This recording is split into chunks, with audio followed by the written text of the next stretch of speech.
All right, witches, goblins, gremlins, and glorious weirdos. Buckle up. Today, we're diving headfirst into the soft girl era, but with knives. Figuratively, mostly. And yes, it's going to be messy. It's pastel. It's sparkly. It's chaotic. It's petty. It's ridiculous. And it is 100% mine. If you've ever tried to look delicate while life threw a tornado at your coffee cup, congratulations. You are in excellent company. If you're offended by glitter-covered chaos or the idea that soft can come with sharp edges, well, that's between you and your journal. We're going to unpack the aesthetic, the absurd social expectations, the identity quirks, the sweet persona colliding with chaos, and all the little absurdities that make this era both magical and slightly homicidal. Strap in. All right, weirdos, buckle up, because the soft girl era is not what it looks like on Instagram. Instagram tells you pastel sweaters, bubble tea, sun-dappled hair, and a vibe so soft that you're basically a human marshmallow. Reality? Dog hair on your pink shirt, your coffee spilled into your glitter eyeliner, and the bus being late by 17 minutes. 17 minutes. And somehow, you're supposed to still look ethereal. Somehow. I've tried. Trust me. I once tried to take a picture in a sunbeam, hair perfect, makeup on point, and the dog decided that exact moment was prime time to projectile sneeze. On my glitter eyeliner. On my shirt. But that's soft girl aesthetic, right? Subtle, understated chaos. You know, the aesthetic says, live lightly, float like a cloud, gaze dreamily out of a window. But somehow, you're still me, which means tripping over your own shoes, dropping your phone in the toilet, yelling at the dog because they stepped all over your new pastel shoes with muddy feet. And yes, still trying to smile like it's cute. It's not cute. It's not even soft. It's chaos with a filter. And don't get me started on Zoom calls. You're soft and ethereal, they say. Your camera's on. You're glowing in the golden hour. Everything is perfect.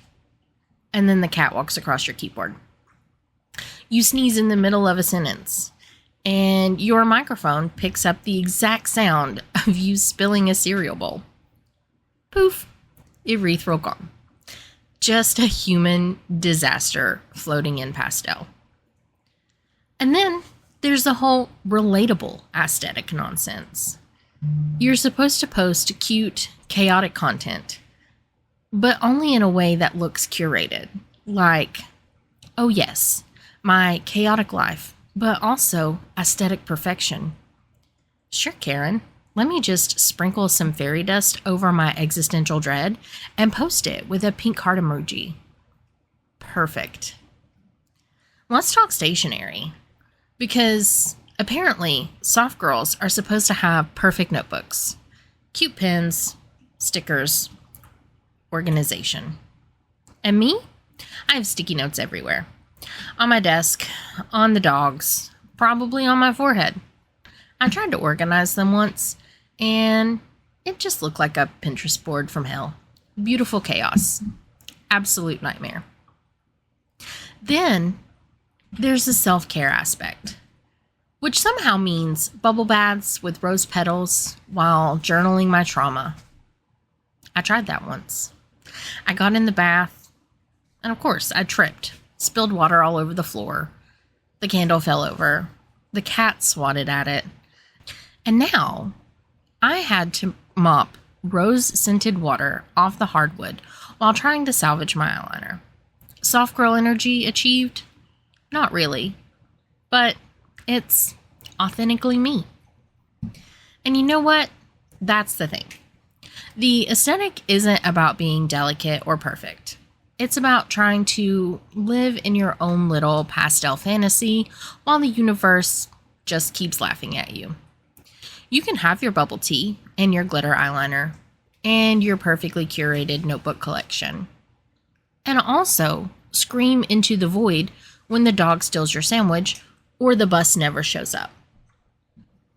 Honestly, the soft girl era is just me trying to hold my marshmallow self together while a hurricane of everyday nonsense swirls around me.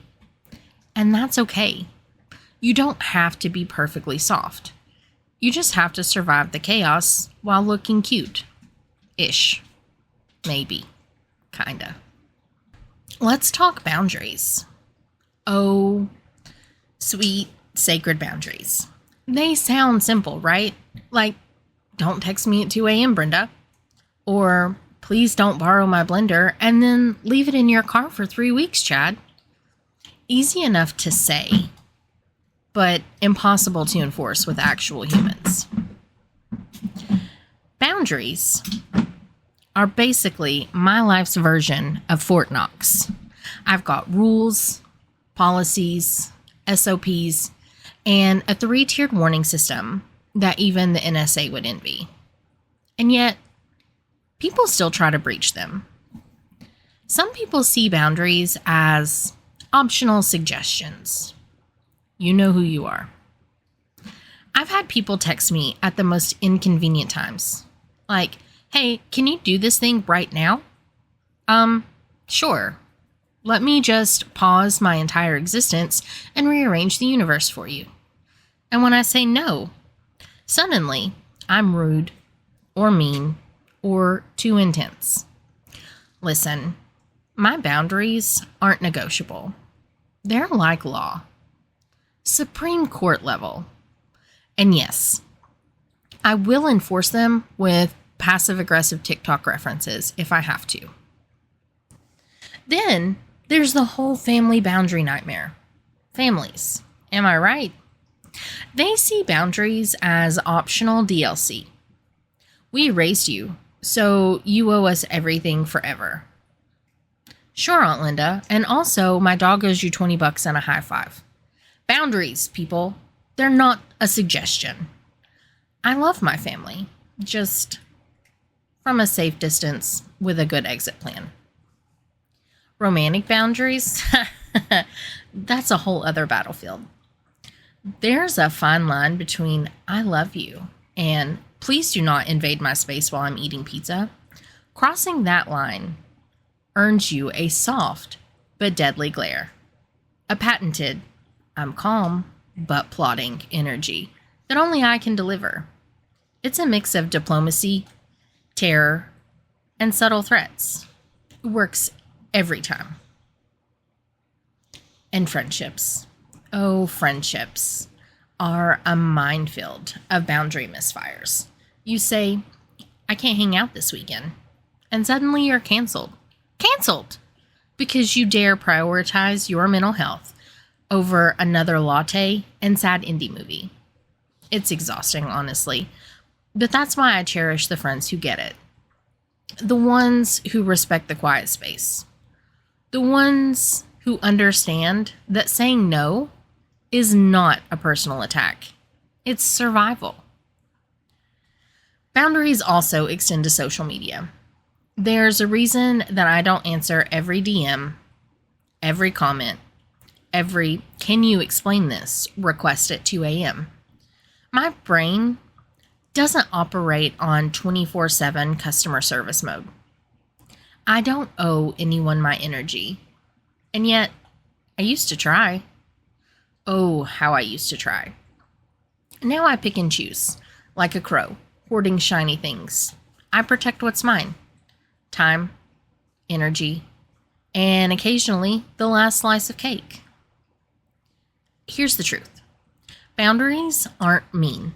They're necessary. They're like a force field around your soul. And if people don't like it, then that's their problem. It's not a flaw in me. That's a flaw in their inability to respect basic human decency. I've stopped apologizing for it. Oh yes, the boundaries are here. They are firm. And yes, they will be enforced with full sass and occasional yelling. And let's be real. Setting boundaries makes life easier. Sure, it feels awkward at first. You might get a little pushback. Someone might sigh dramatically. But once they see that you're serious, once they realize that you aren't going to cave, suddenly your life gets a lot less chaotic. Less screaming toddler on a plane chaos, less spilled coffee on your laptop chaos, less neighbor who thinks your garden is their garden chaos. You get a little peace, a little sanity, a little me time, and oh, I savor it. Identity. That little thing we're all supposed to figure out by 25, according to Pinterest boards and self-help books. Spoiler alert, it's a lifelong mess. And self-expression, don't even get me started. I've had people look at me like I'm an alien just because I wear whatever the hell I want, and I don't apologize for it. Glittery eyeliner at 7 a.m.? Obviously. My hoodie with a hole in it that I will continue to wear until it falls apart? Don't even question it. My style, my rules, my vibe, my chaos. But here's the kicker. People love to tell you who you are. Oh, you're so quiet. You're so loud. You should do X, Y, Z to be more, insert their own version of correct. And I just want to scream. Do you see me? I'm literally living in my own skin. So back up. Identity, it's not just about clothes or hair or makeup. It's about everything. Opinions, energy, the way I laugh at inappropriate times, the way I reorganize the kitchen at midnight, the way I fiercely guard my mental space like a dragon guarding its hoard. That's me. That's always been me. And yes, I'm unapologetic about it. Self-expression also means embracing the messy parts of yourself. The weird, the loud, the contradictory, the parts that make people uncomfortable in elevators or at dinner parties. Those are the gems. The authentic, sparkly gems of you. And if people can't handle them, well, that's fine. There are plenty of people who will. And honestly, it's more freeing than you can imagine. And let's talk TikTok era pressure to perform. Everyone's curating themselves into a glossy little box like their lives are a limited edition doll. Meanwhile, I'm over here dancing like no one's watching, because I hope no one is watching. Yelling at my dogs mid-chaos, or just existing loudly. That's my self-expression. That's my art. That's my identity. Take it or leave it. I've learned that the audacity of being fully me is terrifying to some people. They want neat, safe, predictable, and quiet. But I'm not. I never was. And I won't be. Because self-expression without boundaries, it's meaningless. Identity without acceptance of yourself, torture. So I embrace the chaos, the contradictions, the oddball energy. It's messy. It's loud. It's mine. And I wouldn't trade it for anything. Not even a lifetime supply of calm or a quiet office. Relationships. Humans. The absolute chaos. From friends to partners to co-workers who accidentally take your favorite mug. Relationships are basically a live-in action experiment in frustration, joy, and emotional whiplash. Let's start with friendships. Friendships are like plants. Some you water and nurture, some you leave alone for a week and they're still thriving. And some you've been watering for years and it turns out they were plastic. And that's fine. It's fine to notice it. It's better to notice it. I've unapologetically cut ties with people who drain me or never show up, emotionally, physically, spiritually, whatever the flavor of the week is. Life is too short to water plastic plants. Romantic relationships? Oh, honey, strap in. First, you've got people who love you. Exactly, as long as you fit into the role that they've imagined for you. And then you've got people who love you despite everything. And that's magical. But also terrifying, because how do you handle that? And yes, you will have moments where you simultaneously adore someone and want to throttle them. It's normal, it's human, it's hilarious. And then there's family. Oh, family. You didn't choose them. They didn't choose you. And yet somehow they manage to both be a safe haven and a source of inexplicable stress. My personal motto: boundaries are your best friend, and patience is optional, but recommended. Now let's talk toxic energy. You know the people. The ones who insist on dramatic twists, passive-aggressive comments, or who ghost you because you didn't like their TikTok. Yes, block, mute, delete, unapologetically. Protect your emotional bandwidth like it's gold. Because honestly, your energy is sacred. Your sanity, priceless. But here's the flip. Relationships are also where magic happens. The friends who show up with ramen at 2 a.m., the partner who laughs at your worst jokes, the coworker who secretly leaves you snacks because they get it. Those little moments are golden. They make all the chaos worth it.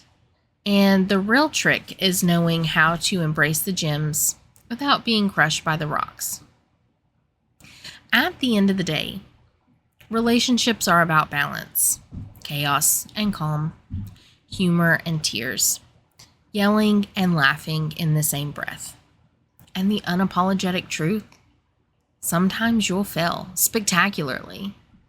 Sometimes someone else will fail spectacularly. But you learn, you grow, you protect your weird, messy heart, and you keep going. That's the art of human connection. That, my friends, is the audacity of navigating the people around you while staying yourself fully. So, what's the takeaway here? Boundaries matter. Your quirks matter. Your loud, messy, chaotic self matters. And yes, even the parts that make people raise an eyebrow or tilt their head, guard them, nurture them, and celebrate them. Life is too short to apologize for your noise, your tastes, your weird hobbies, or the way that you insist on living loudly. Embrace it, own it, and when someone tries to dull that sparkle, smile, wave, and let them deal with their own boring. Because at the end of the day, you get to be the hero of your story, the villain of someone else's, or just a glorious, unapologetic weirdo. And that's more than enough. All right, that's a wrap for today. If you loved what you heard and want to support the chaos, or just feel like buying me a coffee to keep the rants coming, you can do all of that and more over at coffee.com/shadow and sass. You can share, subscribe, leave a comment on your favorite platform, Spotify, YouTube, or wherever you get your podcasts. Every listen, every share, Every little bit of support helps. Keep this weird little corner of the internet alive. And remember, your quirks, your chaos, your messy, loud, unapologetic self. Guard it, own it, and never let anyone tell you otherwise. See you next time, my glorious weirdos, for more ranting, more laughing, and more unapologetic chaos.